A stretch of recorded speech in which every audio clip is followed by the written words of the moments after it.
I noticed towards the end of last year, but it's definitely been either continuing or increasing depending on what sector we're talking about. And that is the amount of layoffs that have been happening. It happened, I knew, because I'm a video game fan, so I know a lot about, not a lot, but I follow the general trends of what's going on in that particular industry. And I knew that there were a truck ton of layoffs in the video game industry last year, and that is expected to continue this year as well.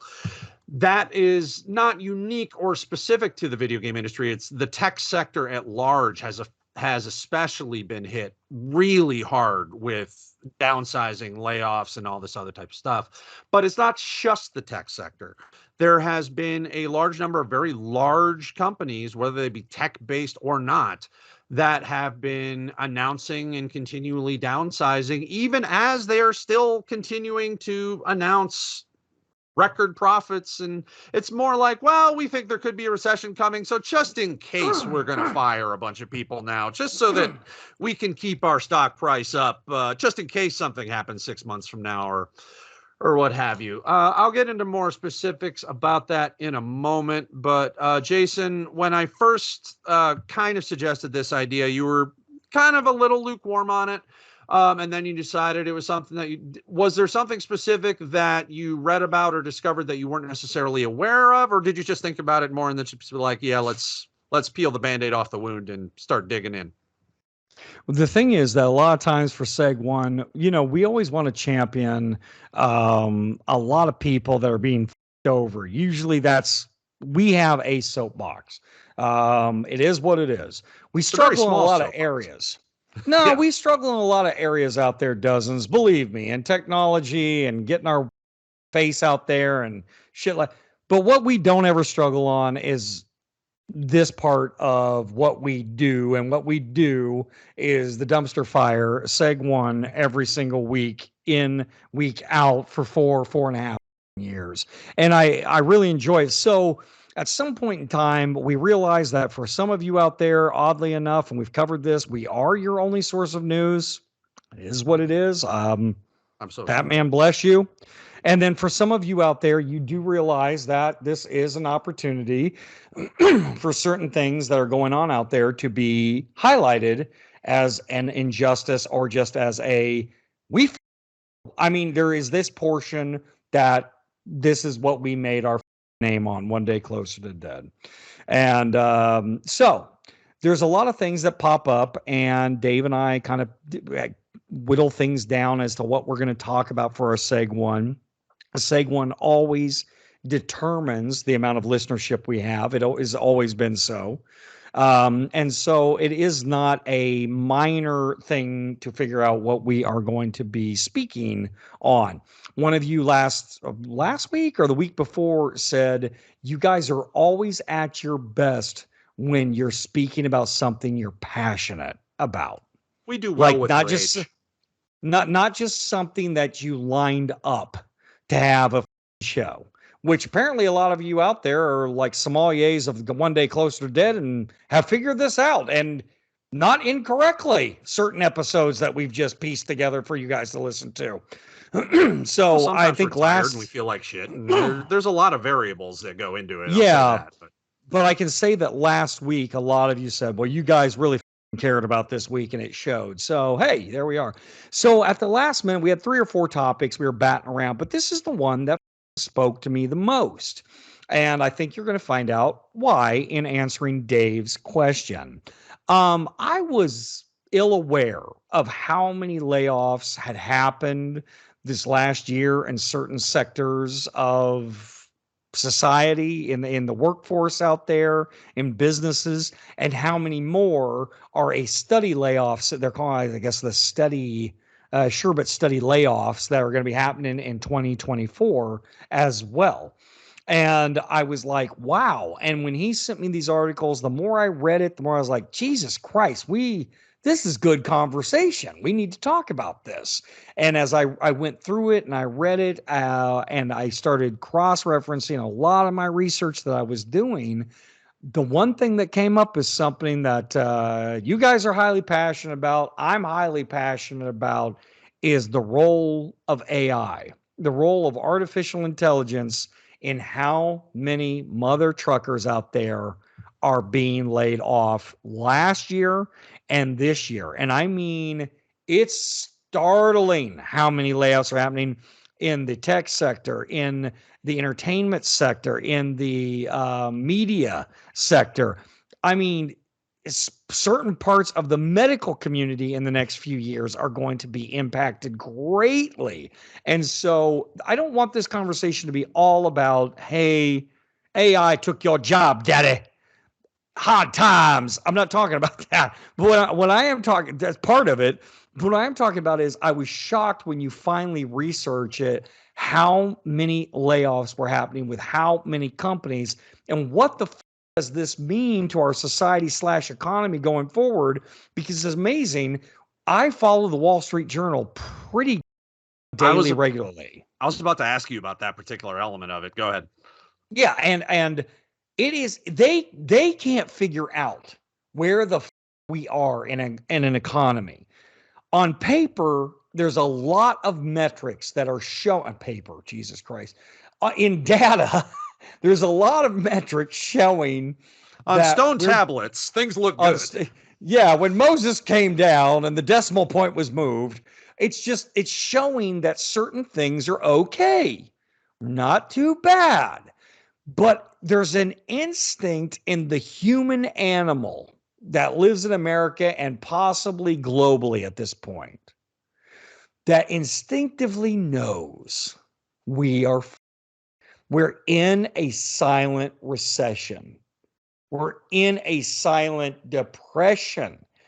We are in, as I believe, aptly started calling the divided states a failed economy about 4 or 5 months ago, because it is failed. In my opinion, we are in heart failure mode.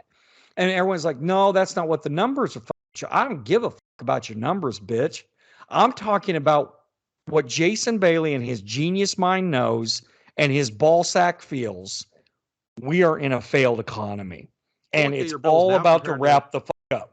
What's up? Look at your own bills. Like yeah. And sorry to step in there, but just very, very quickly, I think that's, not to turn it over to, political conversation, but I'm going to throw it in there because it is all connected. And we've talked about it a little bit before, but I think that's one of the big failures of the messaging of the Biden campaign is that they seem to be trying to campaign, as little as they are, on an economic message based off of all of these really stale stats and all that, but it doesn't match what people are seeing when they're buying milk. And there's such a disconnect between just looking at a spreadsheet and these, well, economists are saying that this is blah, blah, blah, blah, and the reality of people's lived in experience day to day. Well, Dave, you're right. It's like they say about wrestling fans. You cannot bullshit the fans.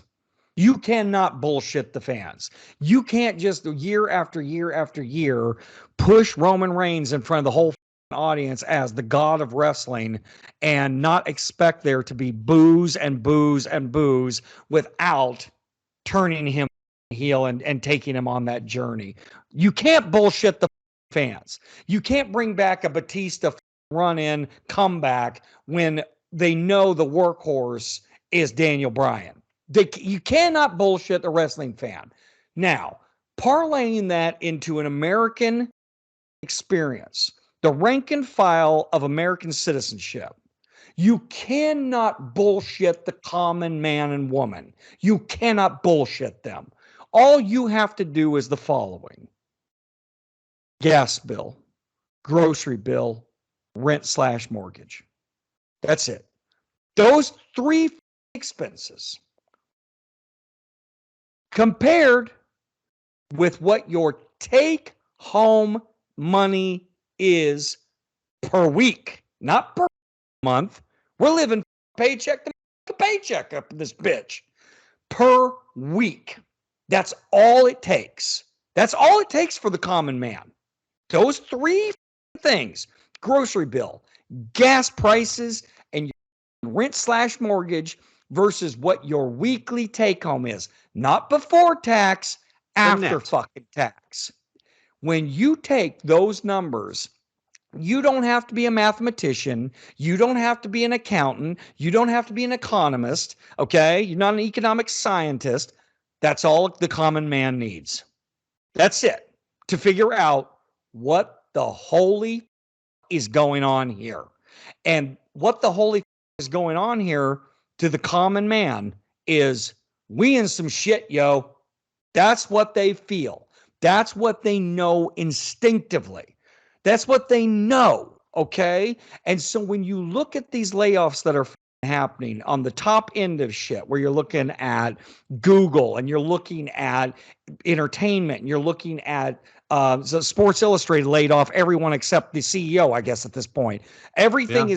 Everyone's being laid off, right? At the top end. Shit rolls downhill, yo.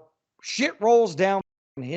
And it's going to get to the point that I believe, Dave, I'm throwing it out there that humans built in their own obsolescence now. They built in their own obsolescence.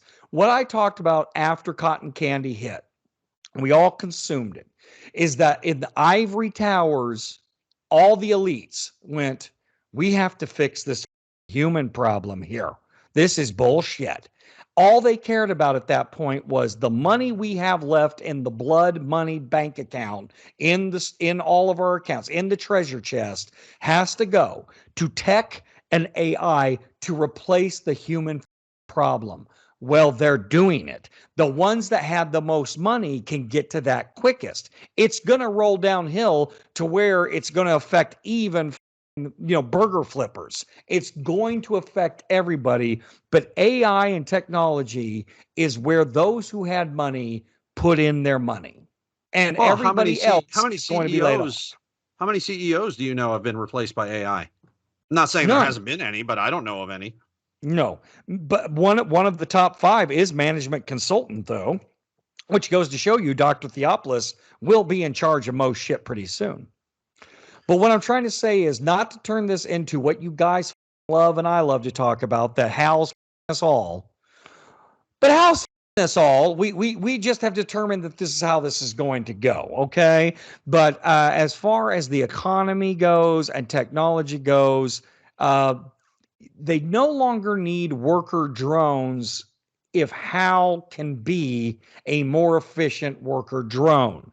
We are in an economic crisis that's silent. It's like this silent death of our economy and our future of what we could ever achieve. We've already hit the pinnacle of what we're going to do.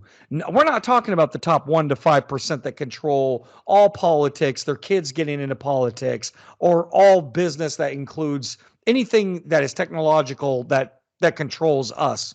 That's a given. The top 1 to 5% are further and further away from us. Pretty soon they're going to be on Mars and we're going to be like talking to them. They're getting further away from us in And both selling wealth air. and thing. And selling, yeah, derriere. It's just one of those things where I can say for a fact that when Dave said these layoffs are out of control, I'm like, are they really? Then I researched them, like, holy shit, they really are.